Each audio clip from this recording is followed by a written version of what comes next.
العلم هو النور الهادي والمفتاح لكل الخير من يرد الله به خيرا. بسم اللہ الرحمن الرحیم نحمده ونصلی علی رسوله الکریم اما بعد. عزیز طلبہ کرام اور سامعین، مصنف رحمۃ اللہ علیہ آگے ارشاد فرماتے ہیں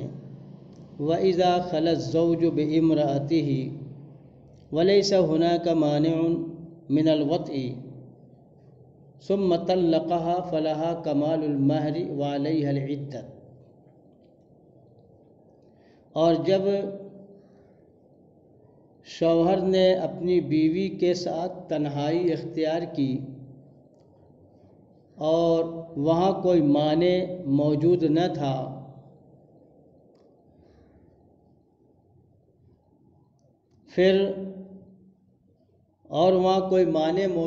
تھا، وطی کرنے سے، پھر شوہر نے اس کو طلاق دے دی وطی کرنے سے پہلے، تو اب عورت کے لیے کامل مہر ہوگی اور اس کے ذمے عدت گزارنا بھی لازم ہوگی.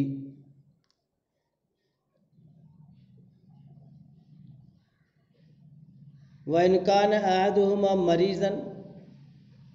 أَوْ صَائِمًا فِي رَمَضَانَ أَوْ مُحْرِمًا بِحَجٍّ أَوْ عُمْرَةٍ أَوْ كَانَتْ حَائِضًا فَلَيْسَتْ بِخَلْوَةٍ صَحِيحَةٍ. آگے مصنف کہہ رہے ہیں اور اگر ان دونوں میں سے کوئی ایک بیمار ہو یا رمضان کے روزے سے ہو یا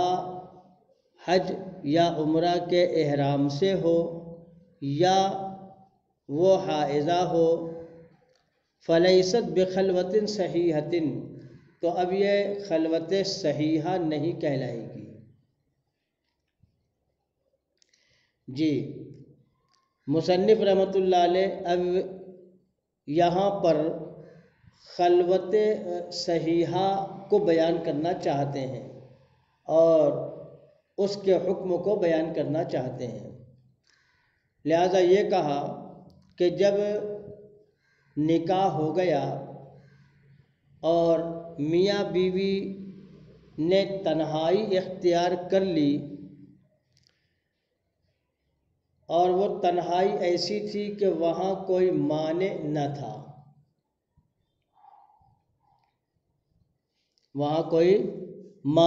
تھا، معنی کئی طرح کے ہو سکتے ہیں، معنی طبعی بھی، معنی شرعی بھی، معنی حسی بھی. اسی لیے خلوت کی دو قسمیں ہیں، ایک ہے خلوت صحیحہ اور دوسری ہے خلوت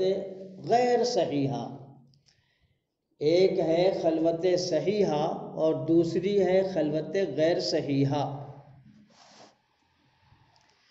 لہذا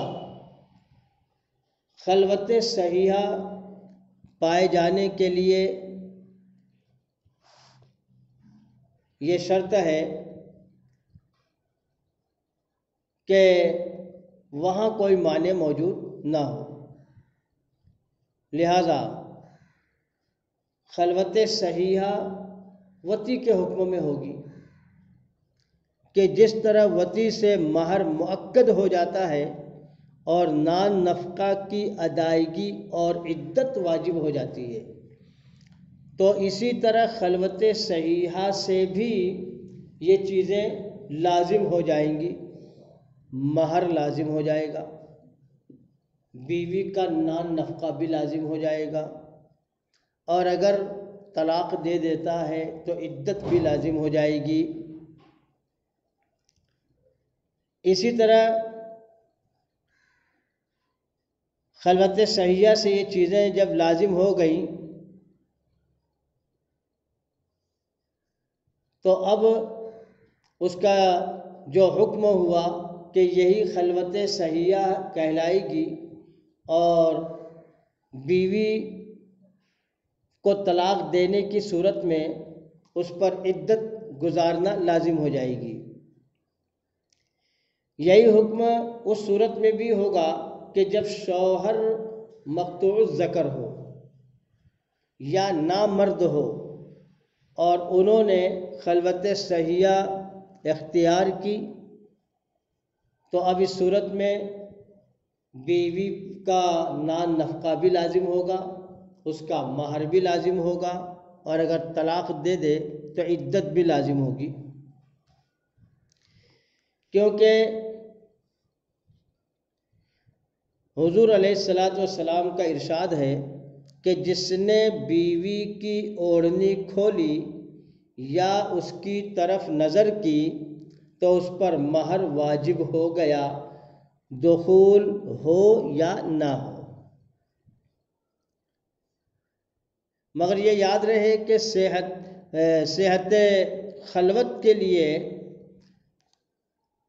موانع اربع کا نہ ہونا شرط ہے۔ نمبر 1، مانع حسی، جیسے جب ان دونوں نے خلوت اور تنہائی اختیار کی تو ان میں سے کوئی بیمار نہ ہو، یعنی ایسا بیمار نہ ہو کہ وطی پر قدرت نہ ہو۔ نمبر 2، مانع طبعی، جیسے زوجین کے درمیان کسی تیسرے عاقل شخص کا حائل ہونا۔ نمبر 3، مانع شرعی، جیسے فرض یا نفلی حج کا احرام باندھے ہونا یا عمرے کا احرام باندھے ہونا۔ اور نمبر 4 ہے مانع شرعی و طبعی، جیسے حائضہ یا نافسہ ہونا۔ لہذا ان 4 موانع میں سے جب کوئی بھی مانع موجود نہ ہو، اس صورت میں جب میاں بیوی نے تنہائی اختیار کر لی تو یہ خلوت صحیحہ ہو گئی، اور اب اس صورت میں بیوی کا مہر مؤکد ہو گیا، نان نفقہ شوہر کے ذمے لازم ہو گیا، اور اگر طلاق دے دیا تو عدت لازم ہوگی۔ اسی طرح آگے کہا وَإِذَا خَلَا الْمَجْبُوبُ بِامْرَأَتِهِ، اور جب مقطوع ذکر نے اپنی بیوی کو طلاق دیا، اپنی بیوی کے ساتھ تنہائی اختیار کی، ثم طلقها، پھر اس کو طلاق دے دیا، فَلَهَا كَمَالُ الْمَهْرِ، تو عورت کمال مہر کی حقدار ہوگی امام ابو حنیفہ رحمۃ اللہ علیہ کے نزدیک،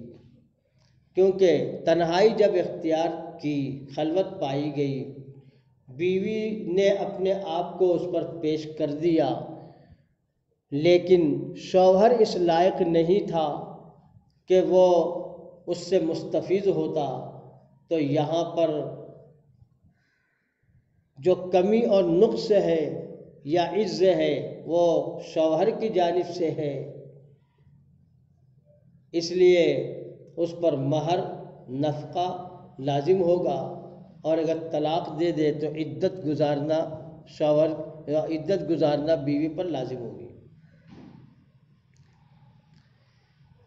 آگے فرمایا وَيُسْتَحَبُّ الْمُتْعَةُ لِكُلِّ مُطَلَّقَةٍ إِلَّا لِمُطَلَّقَةٍ وَاحِدَةٍ، متعہ مستحب ہے ہر مطلقہ کے لیے سوائے ایک مطلقہ کے، وَهِيَ الَّتِي طَلَّقَهَا قَبْلَ الدُّخُولِ وَلَمْ يُسَمِّ لَهَا مَهْرًا، اور وہ مطلقہ وہ عورت ہے جس کو صحبت سے پہلے طلاق دے دی ہو، اس حال میں کہ اس کے لیے مہر مقرر نہیں کیا تھا، یعنی جس عورت سے مہر مقرر نہیں کیا اور نکاح ہو گیا اور خلوت سے پہلے اس کو طلاق دیا تو اس کو مہر تو کچھ نہیں ملے گا، ہاں متعہ ملے گا۔ اور یہ متعہ جو اوپر ذکر کیا گیا پہننے کے 3 کپڑے ہیں وہ اس عورت کو دیے جائیں گے اور یہ واجب ہے۔ رہا اس کے علاوہ دیگر مطلقہ عورتوں کے لیے تو اس کا حکم یہ ہے کہ دیگر مطلقہ عورتوں کو شوہر کی طرف سے متعہ دینا یہ مستحب ہے۔ لہذا یہ بھی معلوم ہو کہ مطلقہ عورتیں 4 طرح کی ہیں۔ نمبر 1 مفوضہ، یعنی جس کا نکاح بلا مہر ہو اور وطی سے پہلے ہی طلاق ہو گئی ہو، اس کے لیے متعہ واجب ہے۔ نمبر 2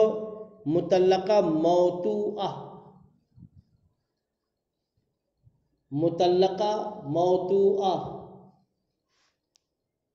لہذا یہ مطلقہ 2 طرح کی کہلاتی ہیں، ایک موطوعہ دوسری غیر موطوعہ۔ موطوعہ کا مطلب ہے وطی جس عورت سے بعد نکاح کر لی گئی ہو تو وہ عورت موطوعہ کہلاتی ہے۔ تو گویا کہ طلاق وطی کرنے کے بعد دیا ہو تو وہ عورت موطوعہ کہلائے گی، اور قبل الوطی طلاق دیا ہو تو غیر موطوعہ کہلائے گی۔ لہذا نمبر 2 ہے مطلقہ موطوعہ، یعنی جس کا مہر معین ہو۔ نمبر 3 یا معین نہ ہو، یعنی مطلقہ موطوعہ ہے لیکن مہر معین نہیں ہے، تو ان دونوں کے لیے متعہ مستحب ہے۔ اور نمبر 4 ہے مطلقہ غیر موطوعہ، جس کا مہر معین ہو، اس کے لیے متعہ نہ واجب ہے اور نہ مستحب ہے۔ بہرحال مصنف رحمۃ اللہ علیہ آگے ارشاد فرماتے ہیں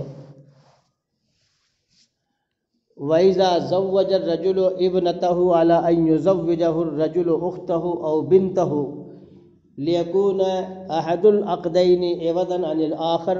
فَالْعَقْدَانِ جَائِزَانِ وَلِكُلِّ وَاحِدَةٍ مِّنْهُمَا مَهْرُ مِثْلِهَا، یعنی اور جب شادی کی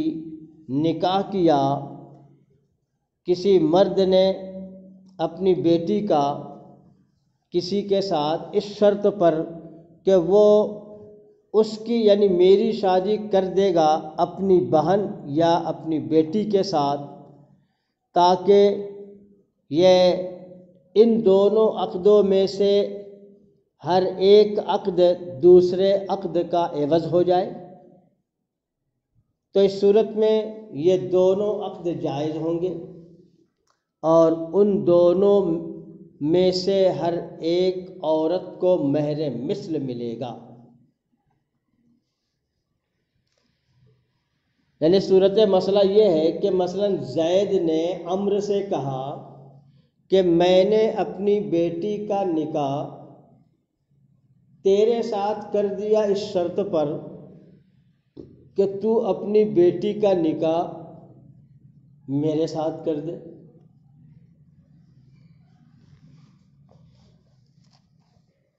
اس طرح یا یہ کہا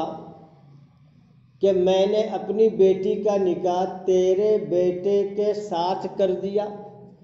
اس شرط پر کہ تو اپنی بیٹی کا نکاح میرے بیٹے کے ساتھ کر دے، یا اپنی بہن کا نکاح میرے بیٹے کے ساتھ کر دے وغیرہ، تو اس کو نکاح شغار کہتے ہیں۔ اور یہ دونوں عقد امام ابو حنیفہ رحمۃ اللہ علیہ کے نزدیک جائز ہیں۔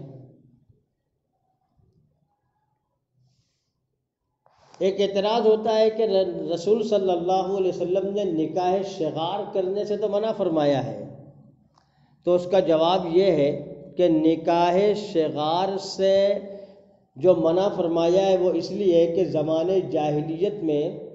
نکاح صغار جو ہوتا تھا تو یہی نکاح میں جو اپنی بیٹی کا نکاح دوسرے کے ساتھ کیا اور اس کی بیٹی کا نکاح اپنے ساتھ کیا تو بضاع کو مہر ٹھہرایا جاتا تھا، ایک دوسرے کا بضاع مہر ہو جاتا تھا، مال نہیں لیا جاتا تھا، اسی لیے آپ نے نکاح صغار سے منع فرمایا ہے۔ اور یہاں جو ہے تو ہم نے کہا کہ مہر مثل واجب ہو جاتا ہے، تو یہاں مال جو ہے تو بضاع کے عوض میں لازم ہوا، نہ کہ بضاع کو مہر ٹھہرایا گیا، اس لیے کہ بضاع مہر بننے کی صلاحیت نہیں رکھتا، اس لیے اس کے بدلے میں مہر مثل لازم ہوگا، لہذا اسی وجہ سے ہمارے نزدیک نکاح صغار جائز ہے۔ یہ نکاح صغار ہمارے اردو مادری زبان میں کہا جاتا ہے ساٹھا لوٹا، اور یہ بھی جو ہے تو رائج ہے اور جائز ہے۔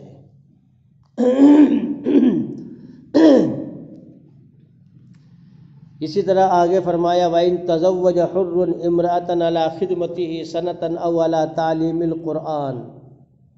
اگر کسی آزاد مرد نے نکاح کیا کسی عورت سے اعلیٰ شرطیہ ہے، اس شرط پر کہ وہ اس اپنی بیوی کی خدمت کرے گا 1 سال تک، او اعلیٰ تعلیم القرآنی،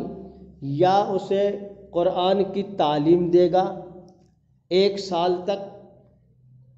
فلہا مہر مثلہا، تو نکاح تو صحیح ہو جائے گا اور عورت مہر مثل کی حقدار ہوگی۔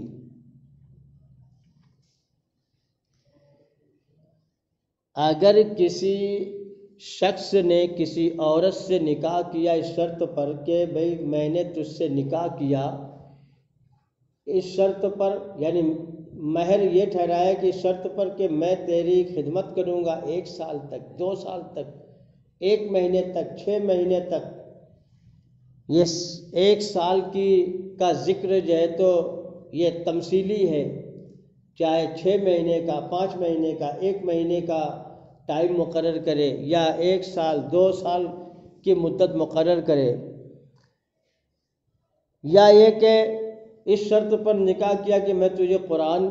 کی تعلیم دوں گا، فقہ کی تعلیم دوں گا، تفسیر کی تعلیم دوں گا وغیرہ، اور اس نے قبول کر لی، گویا کہ خدمت اور تعلیم کو مہر مقرر کیا ہے، اسی کو قبول کر لی اور تو نکاح تو ہو گیا،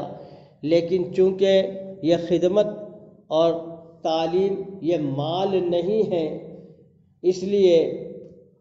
شوہر پر مہر مثل کا ادا کرنا لازم ہوگا اور عورت مہر مثل کی حقدار ہوگی۔ ہاں، امام مالک کے نزدیک اور امام شافعی کے نزدیک جو طے ہو گیا وہی جو ہے تو مہر ہوگا۔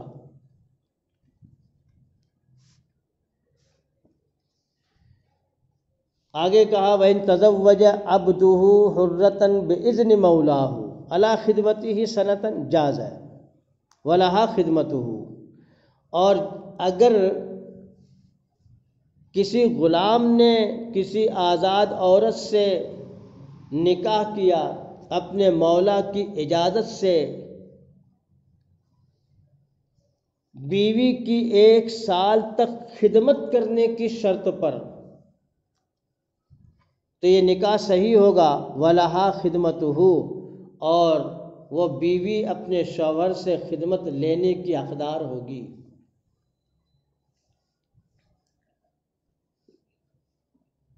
یہ اور بات ہے کہ اگر غلام نے اپنے مولا کی اجازت سے نکاح کیا تو چونکہ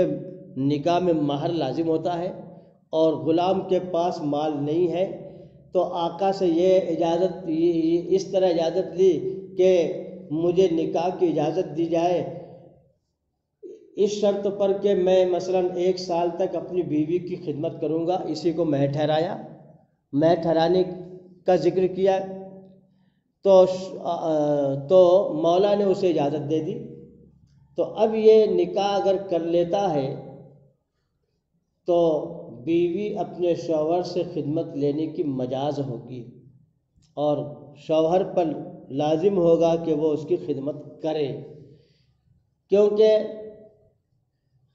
دراصل یہ حقیقتاً ایسا ہے کہ وہ بیوی کی تو خدمت بظاہر کر رہا ہے، لیکن حقیقتاً وہ اپنے مولا کی خدمت کر رہا ہے، کیونکہ مولا جس کام میں راضی ہو غلام پر اس کا پورا کرنا اسی طریقے سے لازم ہوگا. اس لیے حقیقتاً غلام کا اپنے مولا کی خدمت کرنا پایا جا رہا ہے، اس لیے جو یہ خدمت کرنا اس کے ذمے لازم اور واجب ہوگا. آگے فرمایا وَإِذَا اجْتَمَعَ فِي الْمَجْنُونَةِ أَبُوهَا وَإِبْنُهَا، اور اگر ایسا ہو کہ کوئی مجنونہ عورت ہو، اس کا نکاح کیا جا رہا ہے، تو جمع ہو جائے اس مجنونہ کا باپ اور اس کا بیٹا. فالولی فی نکاحها ابنها، تو اس کے نکاح میں اس کا ولی اس کا بیٹا ہوگا. شیخین کے نزدیک وقال محمد رحمہ اللہ ابوہا، اور امام محمد رحمۃ اللہ علیہ نے فرمایا ہے کہ اس کا باپ ہوگا، اس کا باپ ولی ہوگا. یعنی مصنف یہاں یہ کہنا چاہتے ہیں کہ اگر کسی مجنونہ کا نکاح کرایا گیا تو اس کا ولی کون ہوگا، اور یہ اس صورت میں ہے کہ مثلا یہ مجنونہ مطلقہ ہے یا متوفی عنہا زوجہا ہے، بڑی عمر کی ہے اور اس کو بیٹا بھی ہے. تو اب یہ کہا کہ یہ نکاح ثانی ہو رہا ہے تو اس کا باپ بھی زندہ ہے اور اس کا بیٹا بھی موجود ہے، تو اب ان دونوں میں سے کون اس مجنونہ کا ولی بن سکتا ہے، یعنی اولا کون ہوگا. تو صرف اولویت کا اختلاف ہے احناف کے نزدیک. شیخین نے کہا کہ بیٹا اس کا ولی ہوگا اور امام محمد نے کہا کہ اس کا باپ اس کا ولی ہوگا.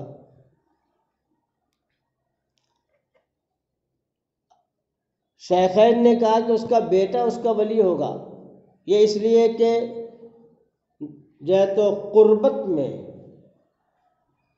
چونکہ بیٹا اس مجنونہ کا خون ہے اور مجنونہ اپنے باپ کا خون ہے، بیٹا اس مجنونہ کا خون ہے، اس لیے باپ کے مقابلے میں بیٹا اقرب ہو گیا اور اس کے اندر اپنی ماں کی محبت بنسبت اس کے باپ کے زیادہ ہوگی، اس لیے اولا اس کا بیٹا حقدار ہوگا.